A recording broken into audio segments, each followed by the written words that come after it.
tell them that they need help. At this time, we'll entertain audience questions. If you have questions, if you could make it to the podium. Please state your name, limit your questions to 30 seconds. Good evening, gentlemen. My name is Arthur Taylor. I understand you would recommend a higher increase in hourly rates. What I need to know is what incentive would you offer to the small business owner to afford that increase, and what would you propose to the big business to prevent delays or shortfall in their budget? What would you do to alleviate their problem?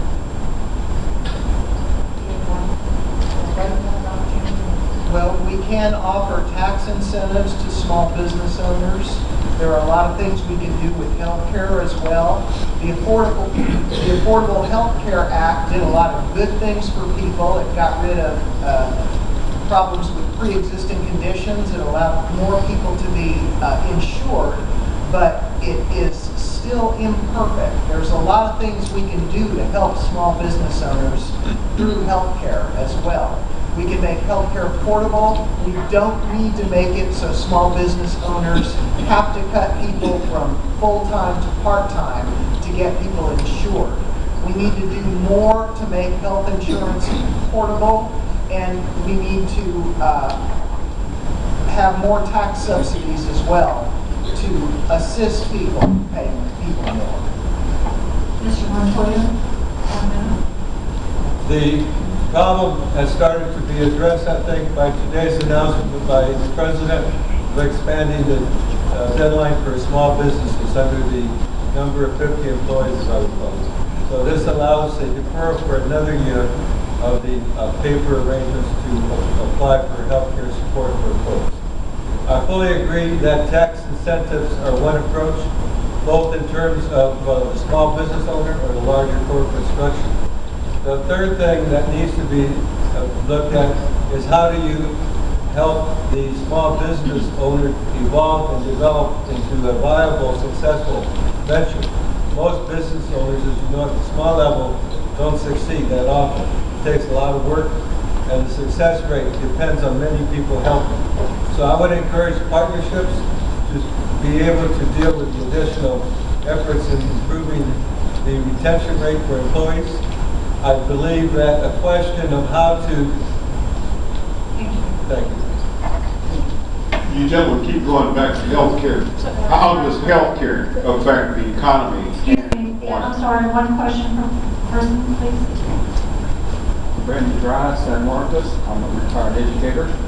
My question is, we have a large number of very intelligent people in this country and organizations that develop techniques for getting us off of fossil fuel, which is killing our planet.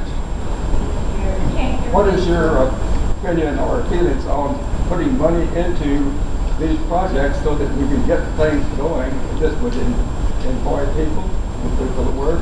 It would get us off of fossil fuel. It would clean up our environment. It's a win-win situation. I think part of the answer is to look at multi-alternatives to fuel production. In Texas, we have 90 coal burners and that produce electricity. We have, in addition, a growing benefit of solar and wind. Consequently, we're looking at the alternatives like solar. I think part of the question the answer to your question is that we have to recognize that we have historically a coal-based system in our state, for example, and that to make shifts to the new technologies requires a consideration of the infrastructure, both in terms of technical and in terms of financial. The new law that just got passed does recover 40% of the air particulates in the coal burners. At the same time, we have to look at how do we support a weaning, if you wish, from coal as a principle into a balanced, multi-directional use of energy.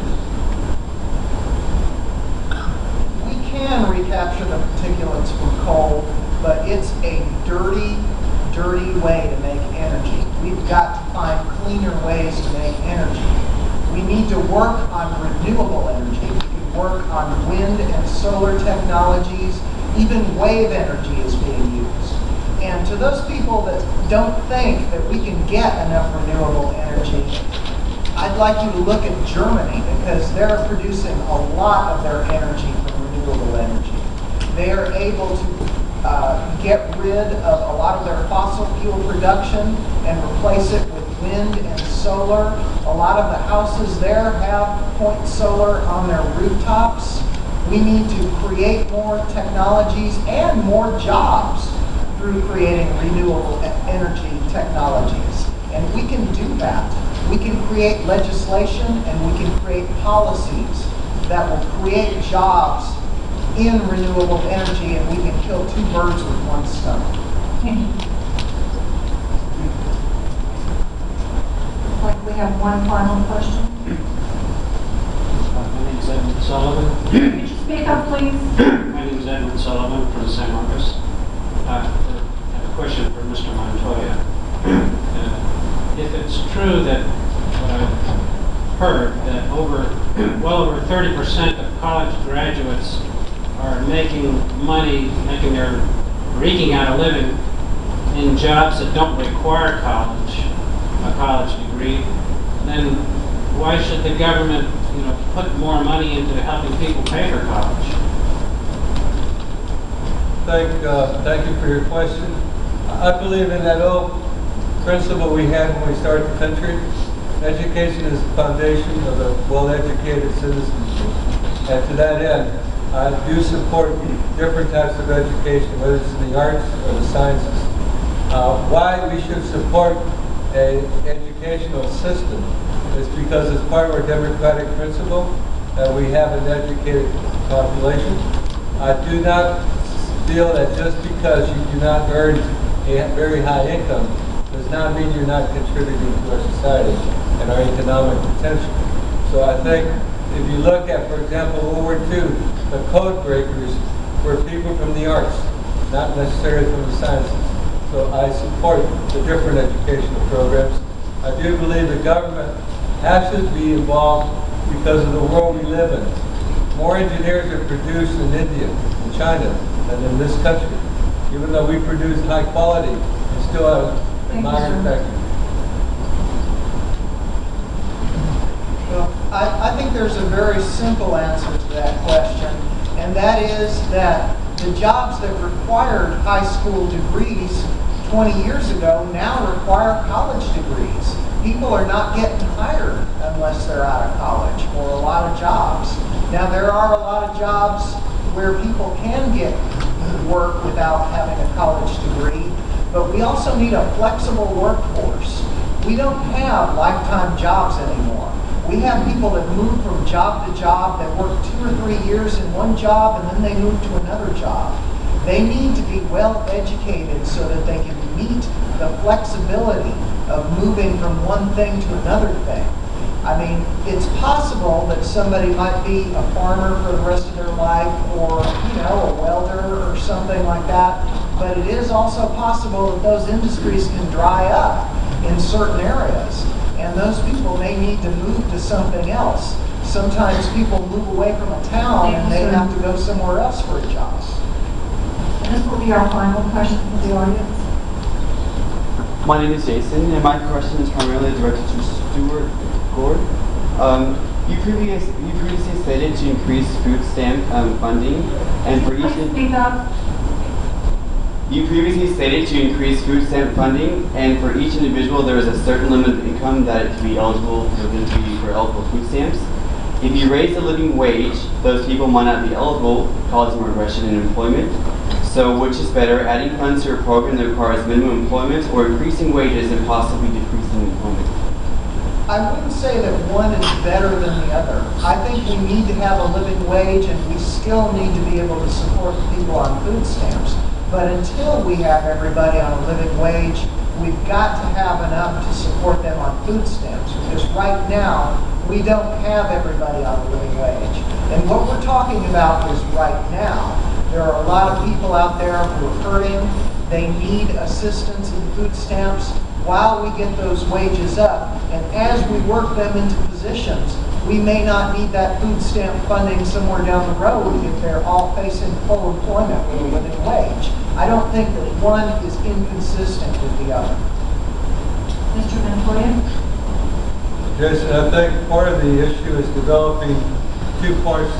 One part being the health-related aspects of food, and the other part being the employment aspects relative to living wages.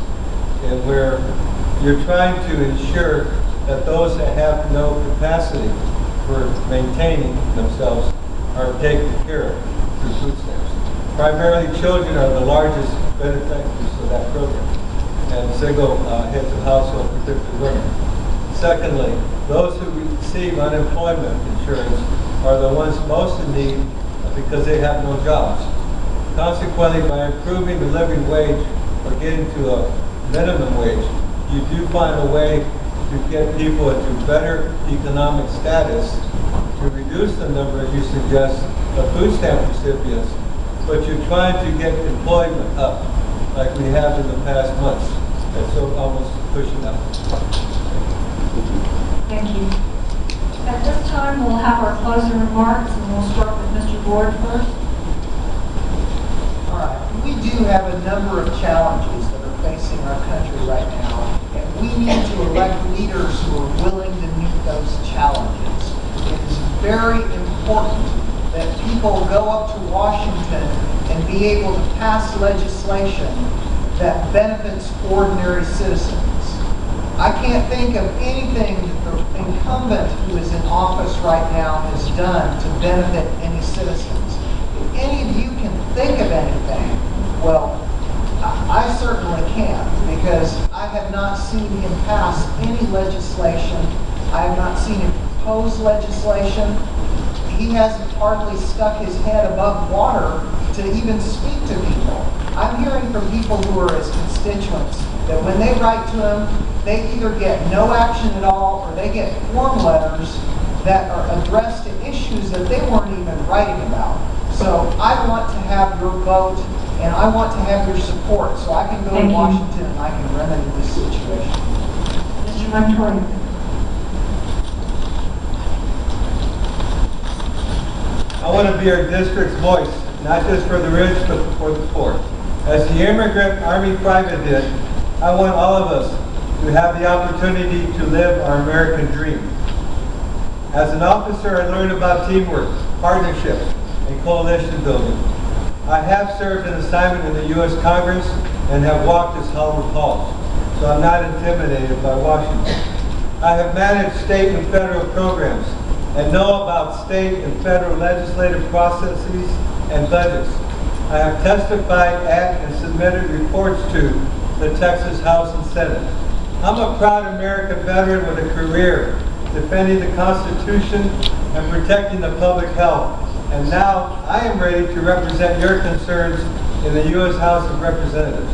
And I ask for your support and your vote. Thank you.